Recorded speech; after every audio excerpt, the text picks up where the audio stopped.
Okay, it's 3:10 in Korean time. Let's start the next session.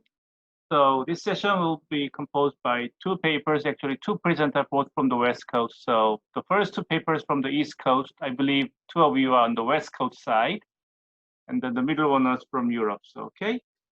So the first paper will be by Devereux and one of our co-organizers, and the title is Trade Wars, Currency Wars. Okay, please go ahead, Big. You have 30 minutes and we'll have 10 minutes Q&A. Okay, thanks a lot, Janelle. This is a different title than was put on the program, and it's actually quite a different paper. I should say that this paper really is super preliminary, to the extent that it's really more or less slides rather than a paper, although we do have a draft, but it's very preliminary. And it's co-authored with Stefan R.A. and Aurelian Equium. Oh, okay. So what happened? Why can't I? Oh, right. Okay. So essentially what the paper is about is to look at the interaction between trade policy and macroeconomic and monetary policy. I mean, typically these studies have been quite different. The literature has been quite different. Most of the literature on trade policy looked at issues like, how the WTO restrains trade, the most favored nation, different trade agreements within or outside of the global framework. Now, I don't need to explain to this audience that there's been an increasing breakdown of existing trade agreements, a rise in protection among many countries. And our interest was stimulated by a number of events over the past few years where trade policy has become more of a kind of an active instrument of macro policy. So as an example, for instance, the tariffs on Argentina for currency manipulation that were imposed by the US administration last year. And then, when we were writing this paper, we were thinking, of course, about the COVID crisis, as everyone is, and thinking, that post-COVID, would this use of protection to kind of stimulate domestic economies likely to accelerate? So what this paper does is it's strictly a theoretical exploration at this stage. And it's an exploration of the kind of breakdown in cooperation on trade policy, which we denote trade wars, and how does this interact with monetary policy, which we denote currency wars, just because these are kind of hot little name tags that we can put on.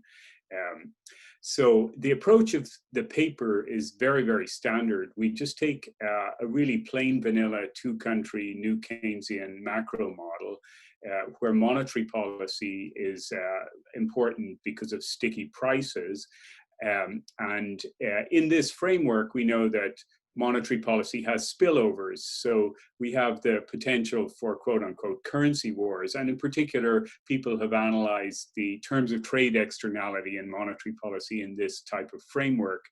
And, after the GFC, many emerging markets called for cooperation among the large countries and the US and other countries to internalize these global currency spillovers, to get rid of the currency wars.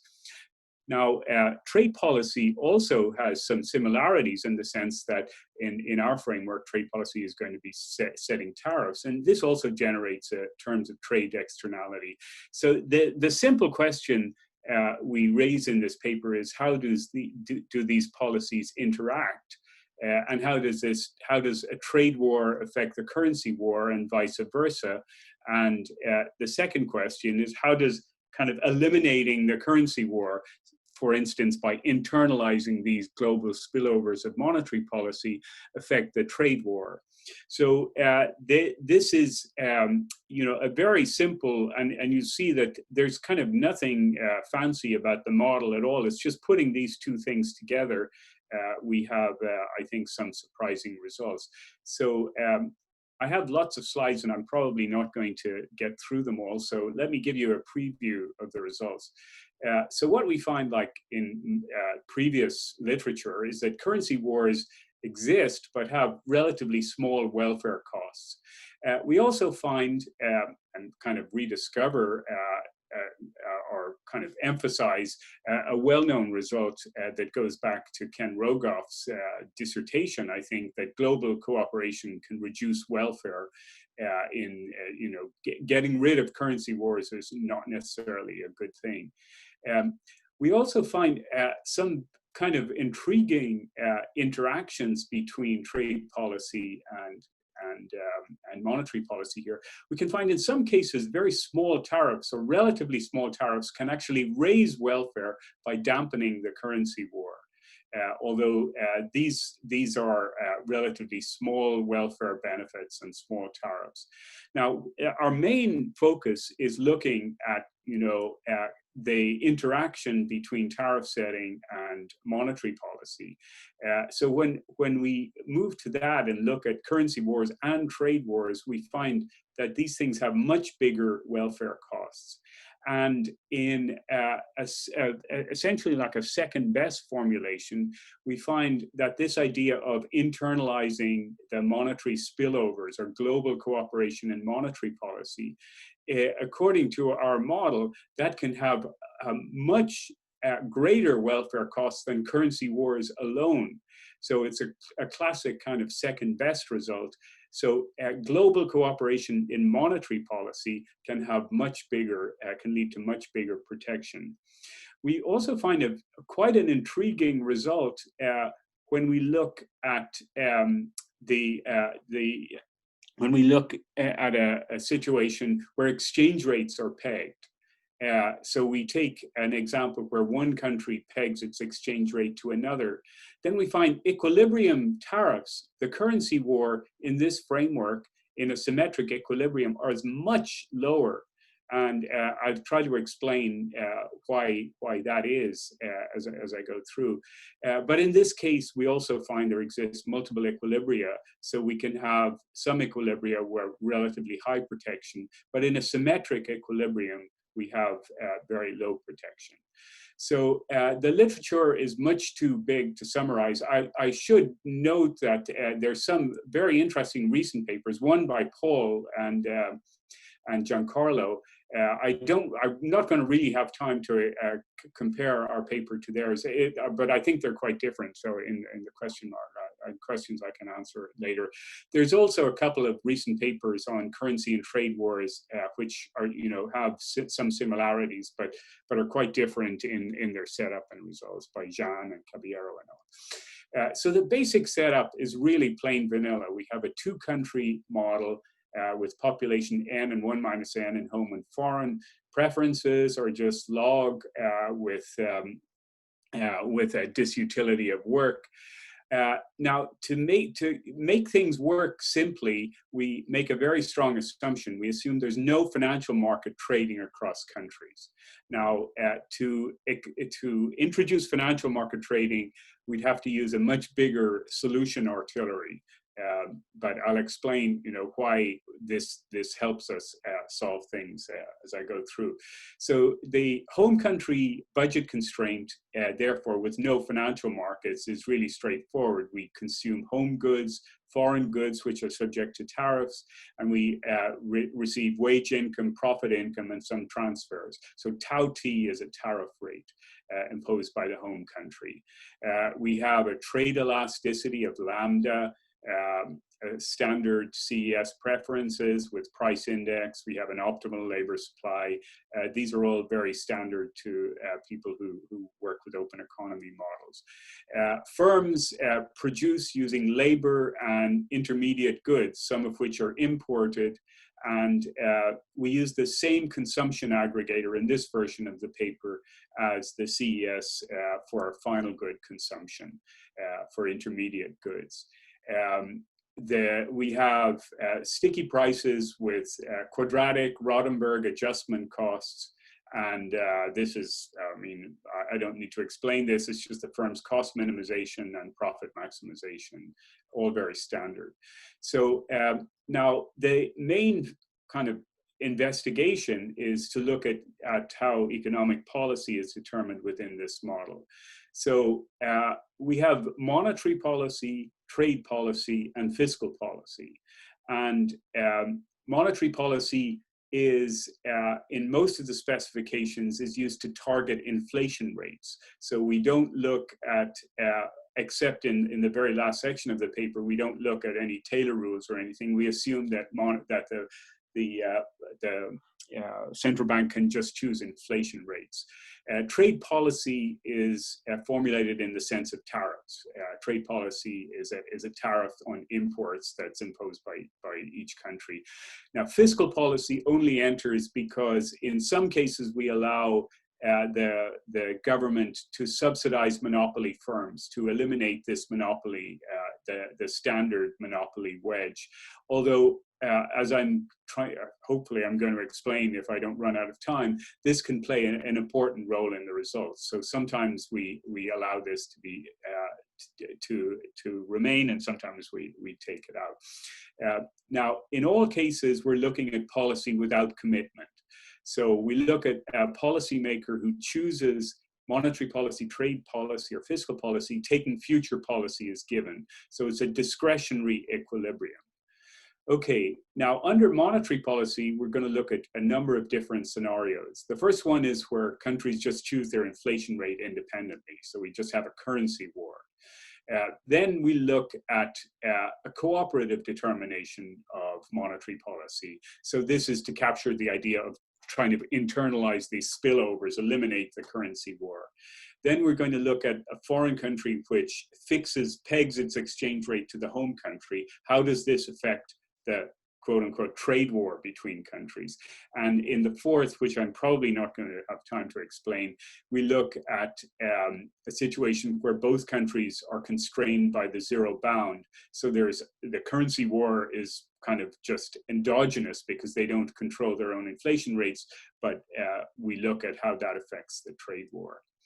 Okay, trade policy, as I said, is just chosen to maximize domestic welfare. A trade war is where tariff rates are determined in a Nash equilibrium. Government budget constraint is just transfer tariffs back according to a lump sum, but maybe levy taxes to offset these monopoly distortions. So how do we formulate policy? Well, we formulate it simply by looking at a Nash equilibrium where in a Lagrangian setup, where each country chooses its inflation rate or tariff rates to maximize utility subject to the competitive equilibrium equations. So it's kind of a very standard discretionary policy result. So it's kind of like a Ramsey with discretion, if I've got that terminology right. Sometimes I'm a little bit vague on how you define this. So with monetary policy, we just look at a currency war where the tariffs are taken as given. In a cooperative equilibrium with monetary policy, a global social planner chooses both domestic and foreign inflation to maximize world welfare. Again, this is taking tariffs as given. Now, optimal monetary policy under a fixed exchange rate is quite different because we really only have one policymaker, and that policymaker now, one thing I meant to say is that our life is made a lot easier because there's no endogenous state variables in the currency war that I just described. You choose inflation, taking the future policymaker's inflation rate as given. Let me just see how I'm doing for time. With a fixed exchange rate, it's a little more difficult to solve because we do have an endogenous state variable, which is the initial terms of trade. So there's dynamics in the terms of trade, so we have to solve a value function problem. So with currency wars and trade wars, again, there's no endogenous state variables.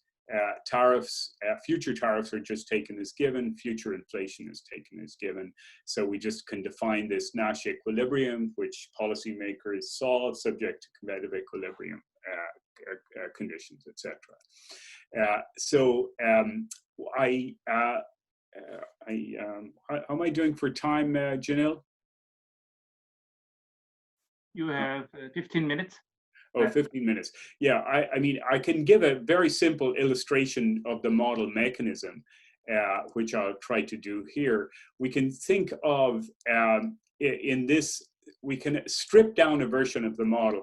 We're actually solving the full model in the full nonlinear model, but we can write it, we can describe the mechanism just in terms of the interaction between supply and demand relationship. So we can think of relative demand and relative supply. On the vertical, it's the difference between home and foreign consumption, and on the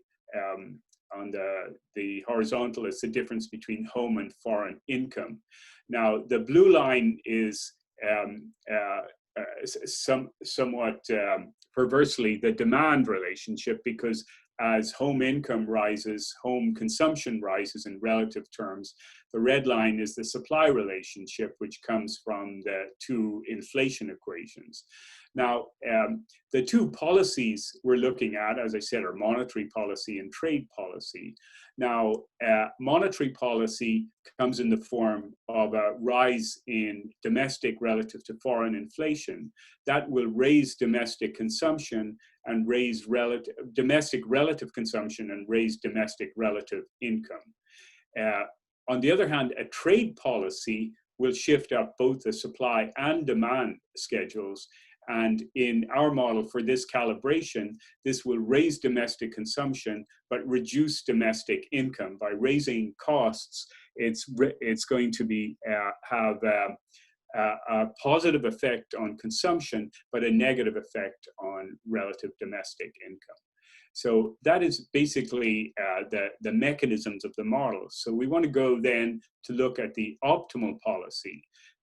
So the model really only has a couple of free parameters. We take the trade elasticity of 2. So this is kind of a macro trade elasticity, where firm's elasticity of demand of 6, which is a 20% markup. We take equal sized countries in the plain vanilla model with some home bias in preferences and standard kind of Rodenberg pricing equations to match the kind of equivalent Calvo persistence. And we say that materials constitute about 40% of gross output in each country. Okay, so let's look at some of these results here. So all the results so far that I'm going to present are in the form, well, I should say there's a couple of graphs, but most of them are in the form of tables. And what these tables show is the kind of the steady state equilibrium of the different policy games we look at. So here is a comparison between the non-cooperative and the cooperative equilibria for currency wars alone. And we see that in the non-cooperative equilibrium, there's a very well-known tension between trying to appreciate your terms of trade and trying to eliminate the monopoly distortion. Many people, especially Corsetti and Presenti, many years ago, explained this tension. And if we eliminate the spillovers, that is kind of eliminate these spillovers by cooperating, we have a big rise in inflation from 1.0 means that is the gross change in prices. So 1 is a 0 inflation rate. So inflation rises from 0 to 3.6%. And this is a well-known result that actually welfare can fall because of cooperation. So that's what we have.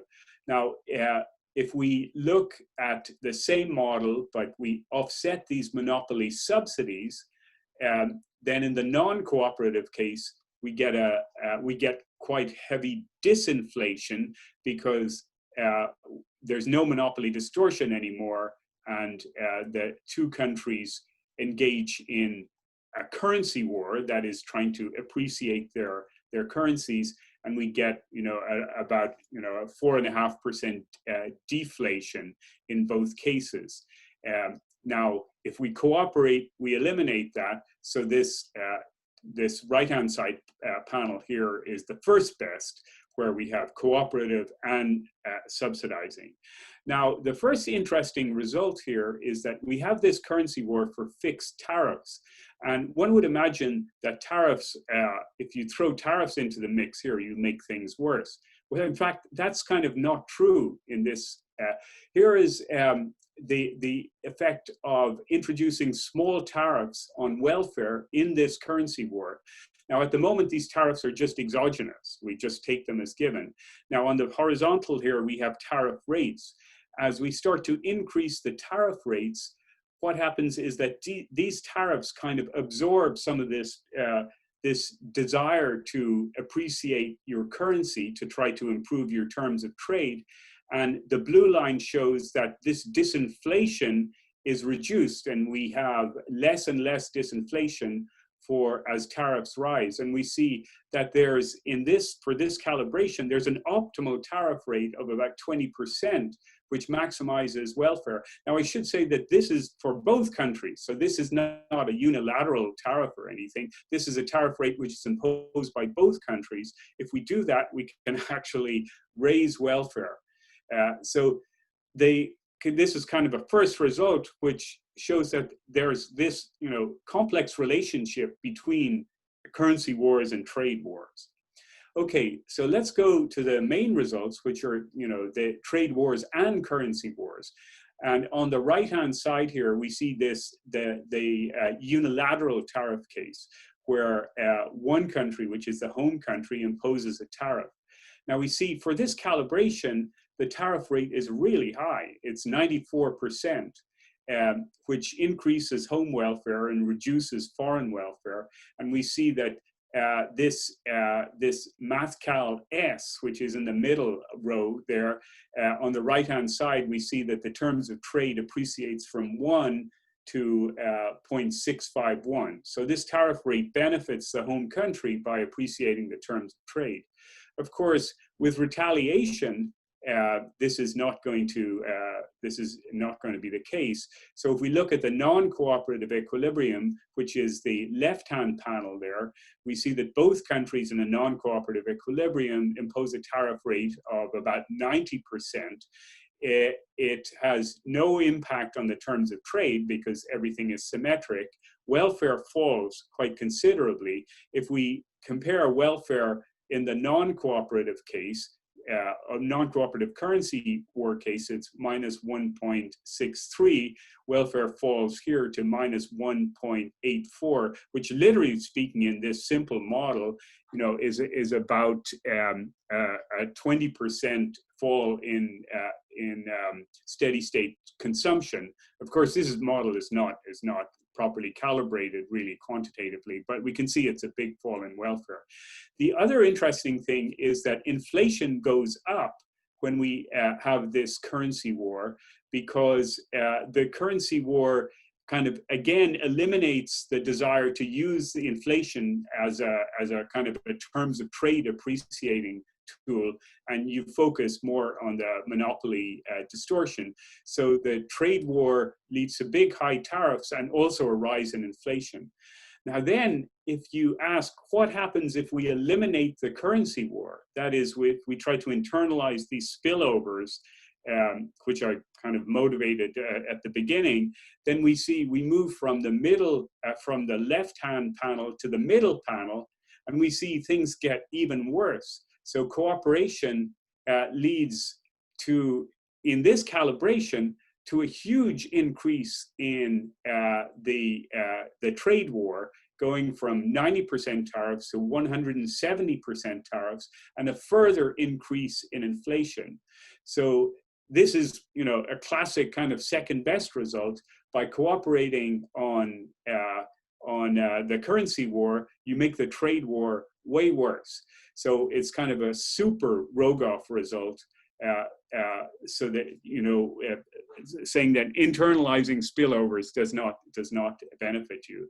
Now we have, an extension of that result, which is that even if we eliminate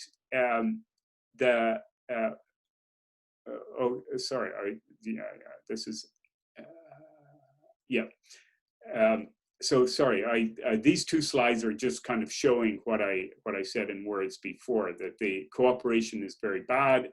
That the trade war is bad and cooperation is even worse.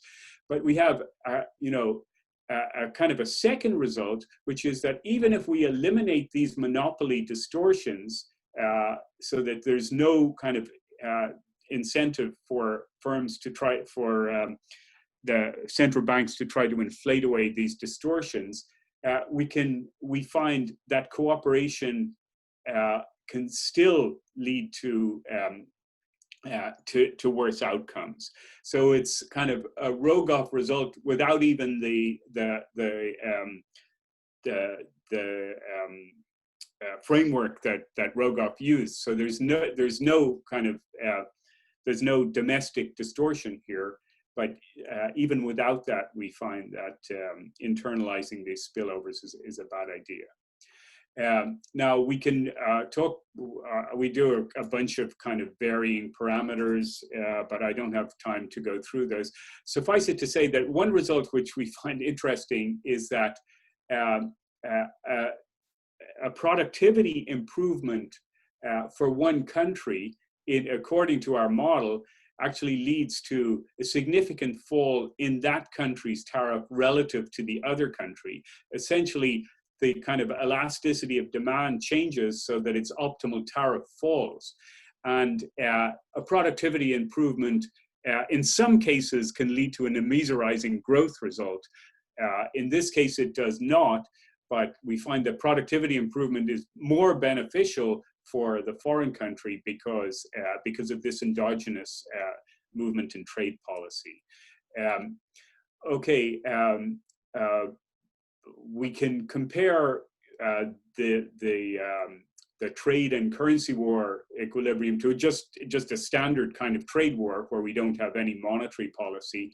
And the key result there is that we find that, you know, when we have sticky prices and we have this currency war, the trade war tends to get worse. So tariffs would be less in kind of a standard flexible price trade economy than in this economy.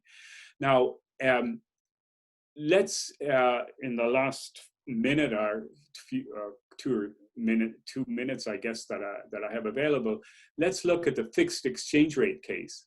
Now, the striking result with fixed exchange rates is that in the symmetric equilibrium, we have much lower tariffs, and I say much in capitals, because look at the equilibrium tariff rate here. The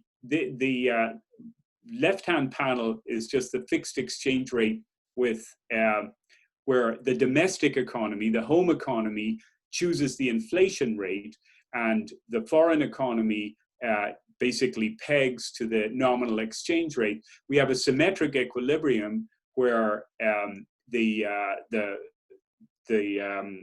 terms of trade is just 1. Both get exactly the same welfare, and their inflation rates are exactly identical.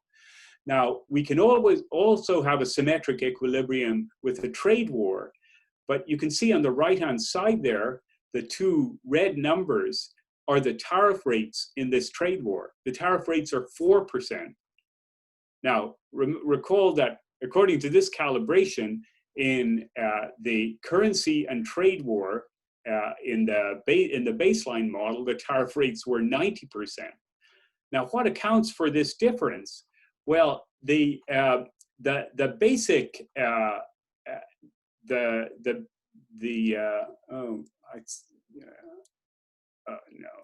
let me just go back here. The basic explanation is that in order to change your terms of trade in a fixed exchange rate regime, according to this formulation, you have to change inflation. You can't change it through the nominal exchange rate. So changing inflation has costs, and it's in a symmetric equilibrium. Just to get back to this, these costs are such that tariff rates are substantially lower, dramatically lower than would be the case in the flexible exchange rate case.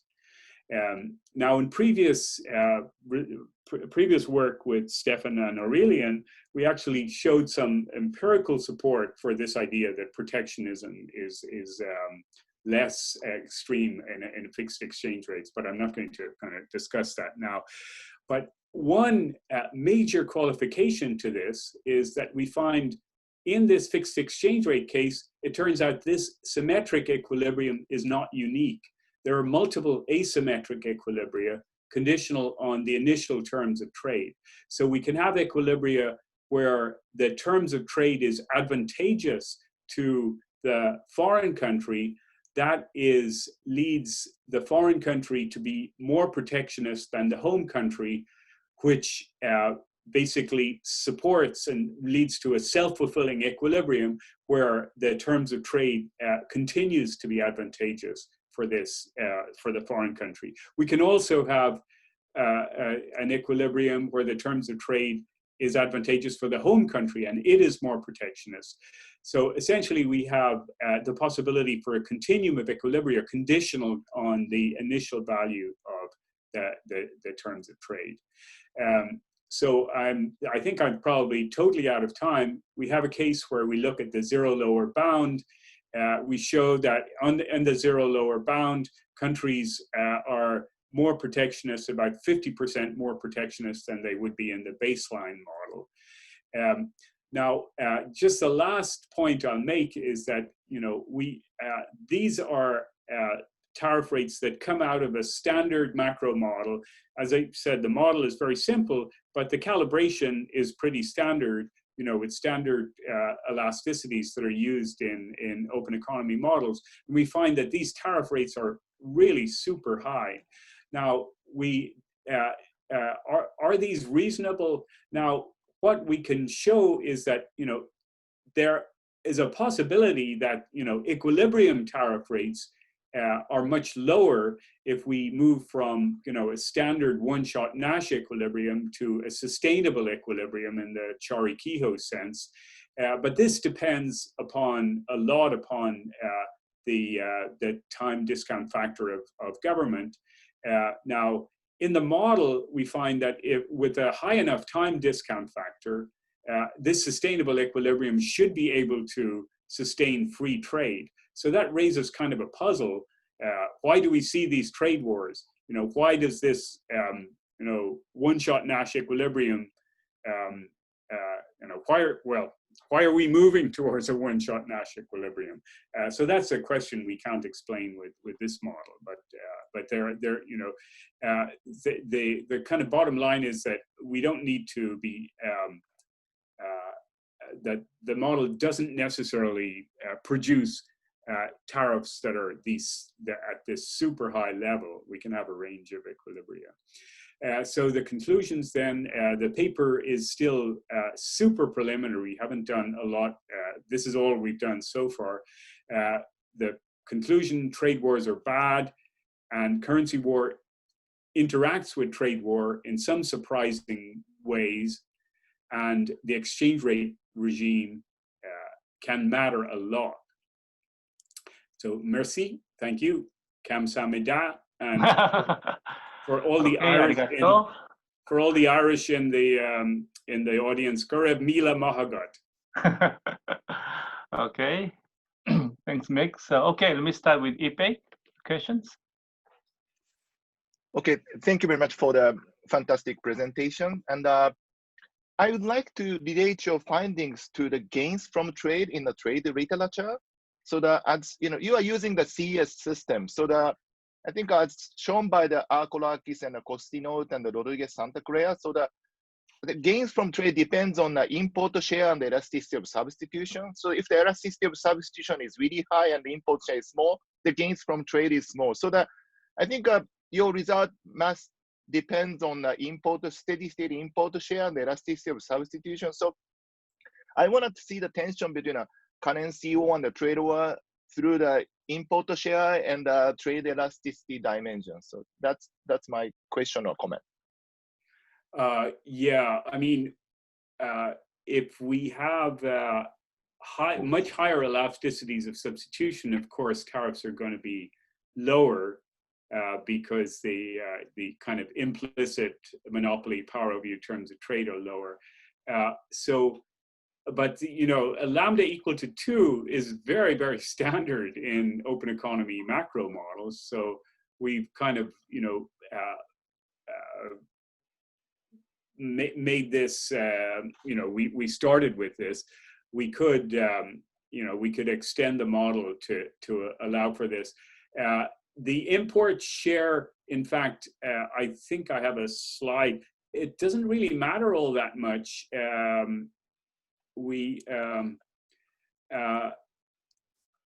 Our home bias leads to an import share here of about 40%, but we can reduce it quite considerably.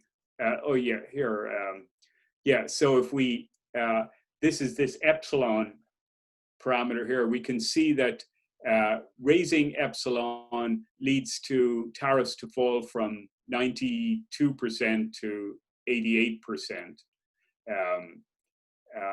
So that doesn't really matter very much for the predictions, but definitely the lambda does. So this very the very right-hand column here says epsilon equal to 6. Actually, that's a typo.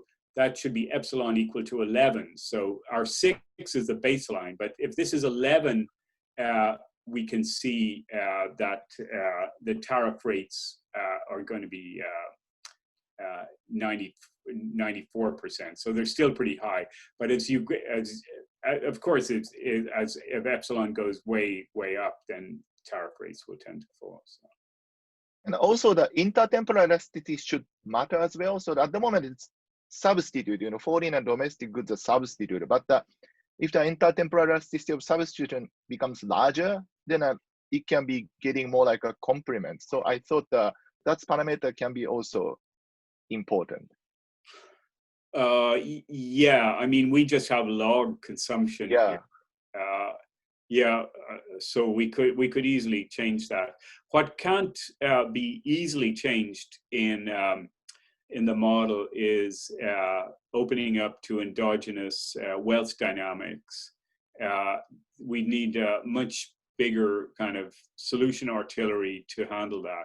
I mean, this the solution here is, I mean, is fairly standard kind of nonlinear solvers, but to deal with state variables, we need some kind of dynamic two-country value function iteration.